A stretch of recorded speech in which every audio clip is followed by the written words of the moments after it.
नमस्कार दोस्तों, स्वागत है आप सभी का हमारे चैनल पर।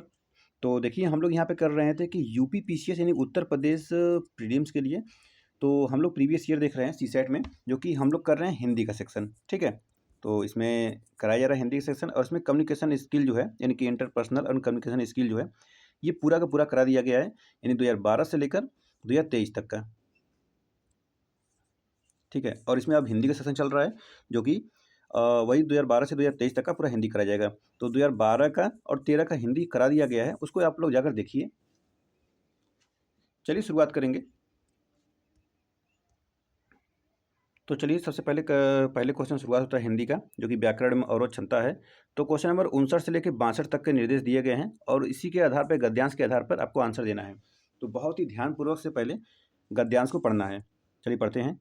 मनुष्य की समस्याएं दो प्रकार की हैं। एक समस्या शरीर की है, जिसका समाधान रोटी और वस्त्र तथा अन्य आदि भौतिक सुविधाएं मानी जा सकती है। किंतु सब प्रकार से सुखी मनुष्य भी दुख, वैमनस्य, रोग, शोक, जरा और मरण का शिकार होता है।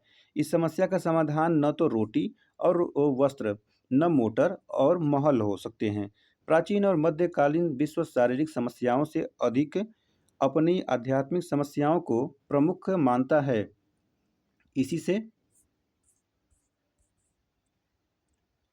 इसी से उस समय अध्यात्म विद्या का सभी देशों में विकास हुआ और मनुष्य मानने लगा कि जो सत्य प्रयोगशाला में परखा नहीं जा सकता, डॉक्टर के स्टेथोस्कोप और सर्जन की छुरी से हुआ नहीं जा सकता, वह या तो सत्य ही नहीं है अथवा है तो ऐसा है जिसकी ओर मनुष्य को ध्यान नहीं देना चाहिए। और विज्ञान ज्यों-ज्यों नई विजय प्राप्त करता गया, त्यों-त्यों अधिकाधिक मनुष्य उसके भक्त बनते गए।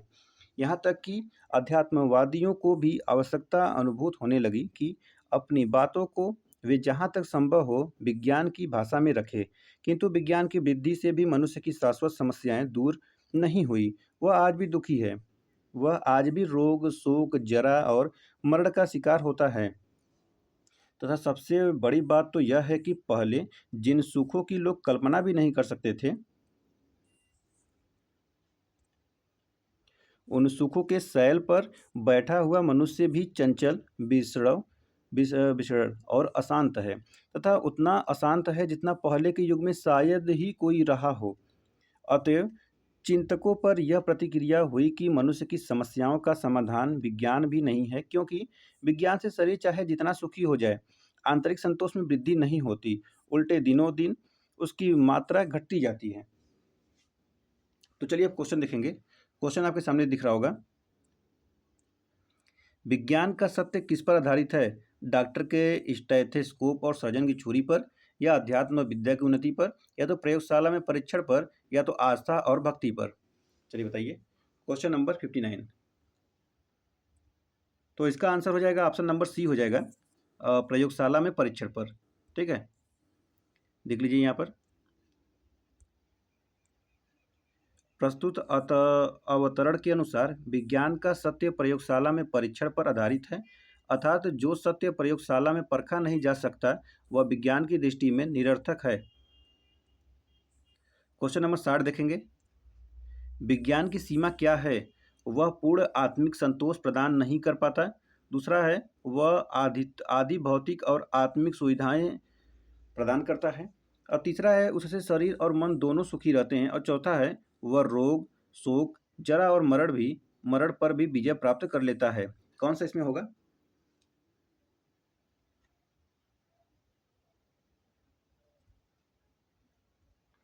तो देखेंगे इसमें ऑप्शन नंबर ए लगा देंगे, वह पूर्ण आत्मिक संतोष प्रदान नहीं कर पाता।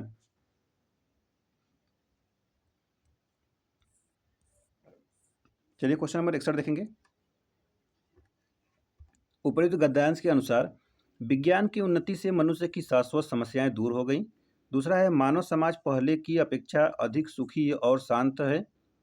तीसरा है जिन सुखों की कल्पना भी नहीं की जा सकती थी आज वह सब सुलभ है। और चौथा है कि मनुष्य की सभी समस्याओं का समाधान विज्ञान भी नहीं है। क्या होगा इसमें से?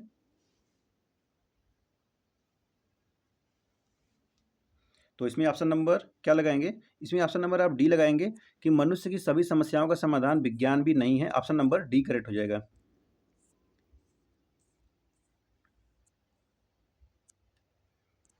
देखेंगे यहाँ पर प्रस्तुत गद्यांश के अनुसार मनुष्य की सभी समस्याओं का समाधान विज्ञान भी नहीं दे सकता। अर्थात विज्ञान शरीर को भले ही सुख प्रदान कर दे, लेकिन वह आंतरिक समस्याओं को दूर नहीं कर सकता है। वही क्वेश्चन नंबर 62 देखेंगे। प्राचीन और मध्यकालीन विश्व की जीवन के विषय में चिंतन दृष्टि क्या थी?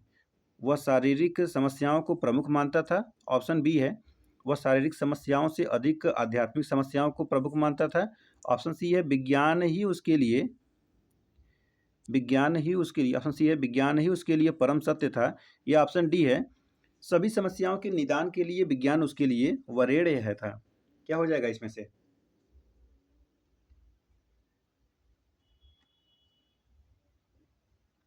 तो इसमें से ऑप्शन नंबर आप लगाएंगे बी, कि वह शारीरिक समस्याओं से अधिक आध्यात्मिक समस्याओं को प्रमुख मानता था।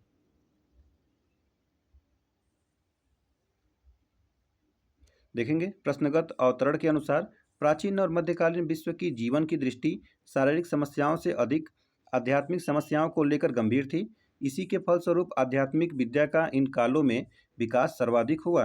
क्वेश्चन नंबर 63 है, निम्नलिखित में से कौन तत्पुरुष समास का उदाहरण नहीं है? राजकुमार, यज्ञवेदी, ग्रामवासी, आजन्म। तो इसमें से क्या लगाएंगे? तो इसमें से लगाएंगे ऑप्शन नंबर सी हो जाएगा आपका, आजन्म। ठीक है।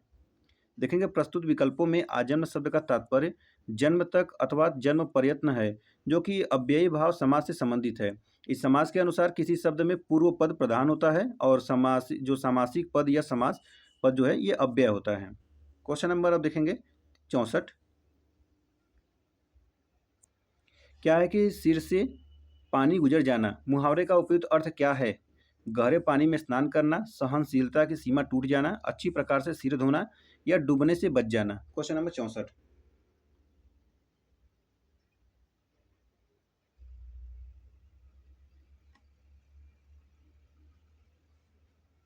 तो इसका आंसर लगाएंगे ऑप्शन नंबर बी हो जाएगा। ठीक है, सहनशीलता की सीमा टूट जाना। तो सिर से पानी गुजर जाने का मतलब क्या होता है? सहनशीलता की सीमा टूट जाना होता है ना। सिर अब पानी सिर के ऊपर हो चुका है, सहनशीलता का पारा अब टूट चुका है। तो ग्रस्त का विपरीतार्थक शब्द क्या होगा? विलोम क्या होगा ग्रस्त का? मतलब उसका उल्टा। ग्रस्त का हो जाएगा मुक्त दिया है, सुप्त दिया है, ग्राध्या या लुप्त। तो ऑप्शन नंबर ए लगा देंगे। इसमें क्या हो जाएगा? मुक्त हो जाएगा, मुक्त। इसमें और देख लीजिए, ग्रस्त शब्द का विपरीतार्थक मुक्त होता है। इसी क्रम में लुप्त का देखेंगे तो हो जाता है व्यक्त, और ग्राह का देखेंगे तो ये हो जाएगा त्याज्य और सुप्त। सुप्त का विलोम क्या होगा? जागृत होता है। सोना का जागना, तो सुप्त का जागृत। 66 नंबर देखेंगे, पूछ रहा है निम्नलिखित में से कौन सा एक शब्द तद्भव नहीं है? तस्कर, पत्ता, हाथ, या अंधेरा। इसमें से कौन सा तद्भव नहीं है? तो सभी तत्सम होंगे तभी तो ऑप्शन नंबर इसमें ए लगा देंगे। ये जो ऑप्शन नंबर ए तस्कर, ये तद्भव नहीं है, बाकी तद्भव सभी है, यानी पत्ता, अंधेरा, हाथ। देखेंगे इसमें आधा स्व आया हुआ है ना, तो ये हो जाएगा तस्कर। ऑप्शन नंबर ए हो जाएगा। ठीक है, जैसे कि यहाँ पर आप देख सकते होंगे प्रश्नगत विकल्पों में केवल तस्कर शब्द तत्सम शब्द का रूप है, जबकि पत्ता, हाथ और अंधेरा शब्द तद्भव शब्द रूप है। इनका क्रमशः तत्सम रूप क्या होगा? पत्र होगा, हस्त होगा और अंधकार होगा।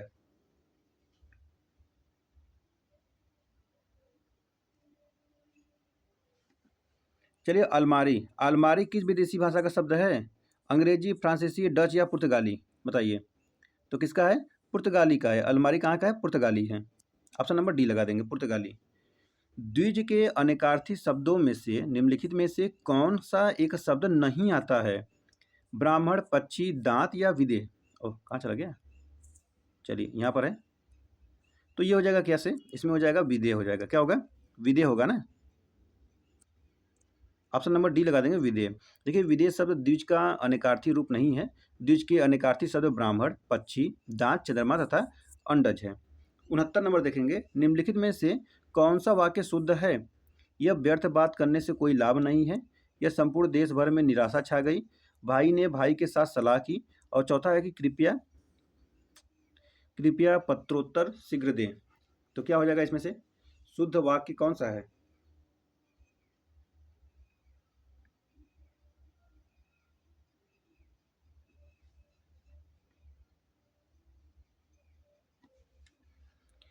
तो इसमें से ऑप्शन नंबर डी हो जाएगा, कृपया पत्रोत्तर शीघ्र दे। ऑप्शन नंबर डी करेक्ट होगा। चलिए आगे बढ़ेंगे, क्वेश्चन नंबर 70 देखेंगे। किस शब्द का वर्तनी शुद्ध है? आधीन, व्यवहारिक, मिष्ठान या तो अत्यधिक। तो इसका क्या हो जाएगा? ऑप्शन डी हो जाएगा, अत्यधिक।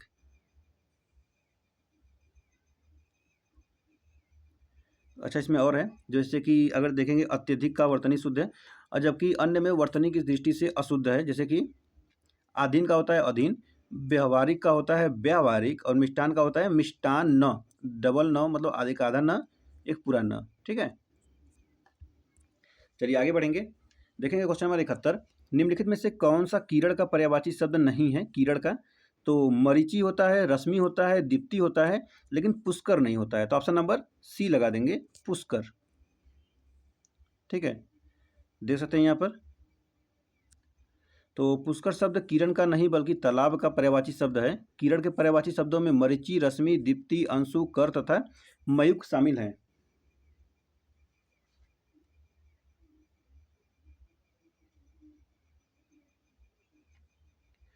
तो अब देखेंगे इसमें, राम लक्ष्मण से पत्र लिखवाता है, इस वाक्य में क्रिया का कौन सा रूप है? निम्नलिखित में से सही उत्तर चुनें। तो पूर्णकालिक क्रिया, प्रेरणार्थक क्रिया, संयुक्त क्रिया या अपूर्ण क्रिया, क्या होगा? तो ऑप्शन नंबर 72 में लगाएंगे, क्या 72 में लगाएंगे ऑप्शन नंबर बी, प्रेरणार्थक क्रिया।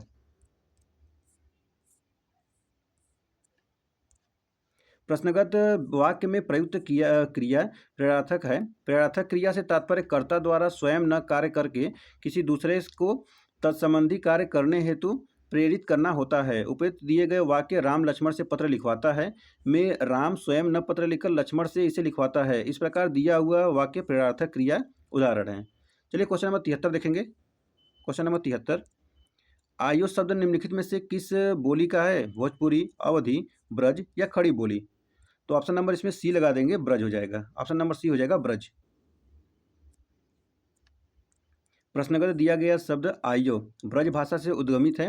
इस भाषा का प्रसार मथुरा, आगरा, हाथरस, एटा, मैनपुरी, फिरोजाबाद, बदायूं, बरेली आदि जनपदों के विभिन्न क्षेत्रों में है और ब्रज भाषा खड़ी बोली से विशिष्ट रूप से संबंधित है। ब्रज की एक होली भी होती है, लठमार होली। क्वेश्चन नंबर 74 देखिए। चलिए, मुख का विलोम क्या होता है? हमको लगता है कि इसको सभी को आंसर पता होगा।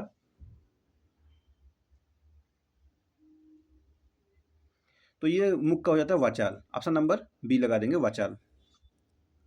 चलिए, तो देखिए ये समाप्त होता है। तो आज हम लोग किसका कर रहे थे?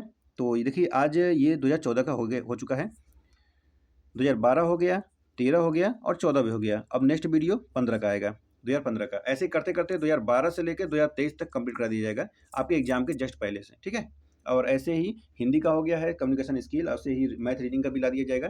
फटाफट आप जितना ज़्यादा हो सके उतना ज़्यादा प्रैक्टिस कर लीजिए। देखिए, जितना ज़्यादा प्रैक्टिस करेंगे और प्रीवियस ईयर क्वेश्चन को अच्छे से जो पहचानिए, क्या पता देखिए मुख का विलोम इस बार फिर से पूछ दे।